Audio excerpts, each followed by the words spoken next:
Pensez-y une seconde. Et si le livre le plus connu de l'histoire était en fait une sorte d'arme secrète pour les historiens? C'est un peu ça qu'on va explorer ensemble. On va voir comment la Bible, quand on la regarde comme une vieille carte au trésor, peut nous aider à percer des mystères du passé qui durent depuis longtemps. La question, au fond, elle est assez directe. Non, si on met la foi de côté un instant, est-ce que la Bible peut vraiment servir de guide pour un archéologue? Est-ce que les histoires qu'elle raconte peuvent nous mener pour vrai à des mondes qui ont complètement disparu? Eh bien, c'est exactement cette approche-là qu'on va prendre. L'idée, c'est de regarder la Bible non pas comme un livre sacré intouchable, mais, disons, comme une source historique parmi d'autres. Une source qu'on peut et qu'on doit vérifier et comparer. Et c'est là que ça devient intéressant parce que ça ouvre une toute nouvelle porte sur notre façon de comprendre le passé. Alors, allons-y. Mettons-nous dans la peau d'un détective de l'histoire. Notre suspect, c'est le passé. Et notre guide, notre informateur principal, c'est la Bible. Mais concrètement, comment est-ce que ça marche, cet outil-là? Ce qui rend la Bible si puissante comme outil, en fait, c'est qu'elle est un peu de tout en même temps. C'est pas juste une simple chronique des événements, non, non. Ça mélange des grandes histoires, des listes de noms de famille qui s'étirent sur des générations, des noms de lieux super précis, des détails sur les coutumes de l'époque, des descriptions politiques. C'est ce mélange, cette espèce de mosaïque d'indices qui en fait une mine d'or pour un enquêteur du passé. Bon, pour voir comment ça fonctionne en pratique, prenons un premier dossier. Une histoire que, franchement, tout le monde connaît. Mais cette fois, on va l'examiner avec des lunettes d'historien et de scientifiques. L'histoire du passage de la mer Rouge, pendant des années, on l'a classée dans la catégorie mythes et légendes, point final. Mais qu'est-ce qui arrive quand on commence à prendre les indices du texte biblique et à les comparer avec ce que la science et l'archéologie nous disent aujourd'hui? C'est là que ça devient fascinant. OK, regardons les faits. Le récit biblique nous donne 3 indices majeurs. Premièrement, des noms de lieux précis. Deuxièmement, il parle d'un vent incroyablement fort qui sépare les eaux. Et troisièmement, il mentionne la présence d'esclaves sémitiques en Égypte. Bon, si on prend ces 3 points et qu'on les vérifie, on fait des découvertes assez surprenantes. L'histoire, par exemple, confirme qu'il y avait bel et bien des populations sémitiques en Égypte à cette époque-là. Ensuite, la science nous dit qu'un phénomène appelé wind set down existe pour de vrai. C'est quand un vent très fort et constant souffle sur une étendue d'eau peu profonde, eh bien, il peut littéralement repousser l'eau et exposer le fond. Alors, quand on met toutes les pièces du casse-tête ensemble, l'événement qui semblait être un pur miracle devient quelque chose de physiquement plausible. Parfait. Maintenant, changeons de dossier. On va s'attaquer à un autre genre de mystère, celui de personnages et même de peuples entiers qu'on pensait sortis tout droit d'un conte de fées, jusqu'au jour où, surprise, on a trouvé des preuves de leur existence. Il faut comprendre que dans certains cas, la Bible a agi comme une sorte de gardienne de la mémoire. Elle a conservé des noms que le temps, lui, avait complètement effacés. C'est comme si c'était la seule capsule temporelle qui avait survécu, là où toutes les autres archives ont été détruites ou oubliées. Le cas du roi David, c'est l'exemple parfait de ça. Pendant des centaines d'années, la seule et unique place où on entendait parler de lui, c'était dans la Bible. Pour beaucoup d'historiens sérieux, il n'était rien de plus qu'une légende, un mythe pour fonder une nation.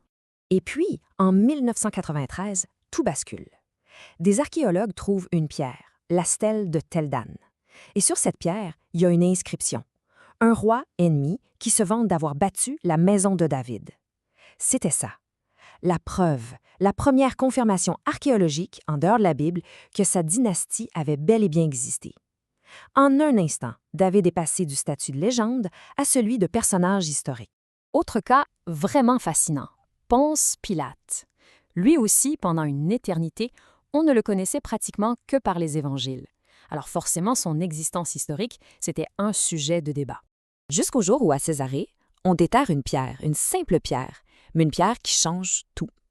Dessus, une inscription dédiée à l'empereur Tibère par Pontius Pilatus, préfet de Judée. Fin du débat. L'archéologie venait confirmer noir sur blanc ce que le texte racontait depuis des siècles. Mais l'exemple le plus incroyable, c'est peut-être celui des Hittites. On parle d'eux des dizaines de fois dans l'Ancien Testament. Pourtant, pendant des siècles, les historiens n'ont trouvé rien. Aucune autre trace de ce peuple. La conclusion était simple, c'était une invention, une fiction. Ce scepticisme a complètement explosé au début du 20e siècle. Des archéologues en Turquie ont commencé à déterrer les ruines d'une capitale gigantesque. Et ils ont réalisé qu'ils n'avaient pas affaire à une petite tribu, mais à un empire. Un empire immense qui avait été le rival direct de l'Égypte. C'est fou de penser que la Bible était le seul livre au monde à avoir gardé leurs souvenirs, alors que l'histoire, elle, les avait complètement rayés de la carte. OK, on a parlé des grands événements, des personnages célèbres, mais la Bible, c'est aussi une fenêtre sur des détails beaucoup plus subtils, sur la vie de tous les jours, les coutumes, les pratiques sociales de l'époque. Prenons un exemple super précis, le mariage lévira. C'est une vieille loi dans le Deutéronome qui dit qu'un homme doit épouser la veuve de son frère si elle n'a pas d'enfant. Pour nous, aujourd'hui, ça semble vraiment bizarre. On pourrait penser que c'est inventé. Sauf que on a découvert les archives de Nuzi, une ancienne ville en Mésopotamie, et là, surprise, on trouve des tablettes avec des textes de loi qui décrivent des coutumes de mariage presque identiques. Ça prouve que le texte biblique n'était pas en train d'inventer quelque chose, il décrivait une pratique sociale qui existait pour vrai à cette époque. Et ce n'est vraiment pas un cas unique. Les rituels pour sceller une alliance, les lois sur la pureté, les contrats de mariage, plein de descriptions qu'on trouve dans la Bible correspondent parfaitement à des pratiques qu'on a retrouvées chez les peuples voisins, comme les Hittites ou en Mésopotamie. La Bible devient donc une sorte de manuel culturel qui nous aide à comprendre des objets ou des textes anciens qui, sinon, ne nous diraient pas grand-chose. Donc, si on résume tout ça, qu'est-ce qui fait que cette source est si spéciale, si utile pour un historien qui joue au détective avec le passé? Il a 4 raisons principales. D'abord, sa durée. Le récit s'étend sur plus de 1000 ans d'histoire. C'est énorme. Ensuite, la variété de son contenu. On y trouve des lois, de la poésie, de l'histoire, des prophéties. Troisièmement, sa portée géographique. On voyage de l'Égypte à la Mésopotamie et partout entre les deux.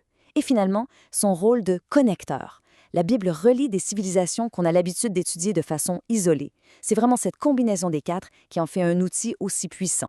Maintenant, il faut être clair. Le but, ce n'est pas de dire que la Bible résout tout avec une certitude de 100%. Pas du tout. Son rôle, c'est plutôt de donner des pistes, des noms, des lieux, un contexte. En gros, elle aide les historiens à réduire la zone de recherche, à orienter leurs fouilles, à poser de meilleures questions. L'objectif n'est pas d'atteindre la certitude, mais de réduire l'incertitude. Et en histoire, juste ça, c'est déjà un pas de géant. Au final, traiter ce livre comme une source historique, ça n'enlève absolument rien à sa dimension de foi pour des millions de gens. Ça ajoute simplement une autre couche, une couche fascinante de lecture. Et ça nous laisse avec une question assez vertigineuse. Si cette vieille carte nous a déjà permis de retrouver des empires oubliés et de mettre un visage sur des rois légendaires, quels autres secrets du passé attendent encore, bien cachés entre ces pages?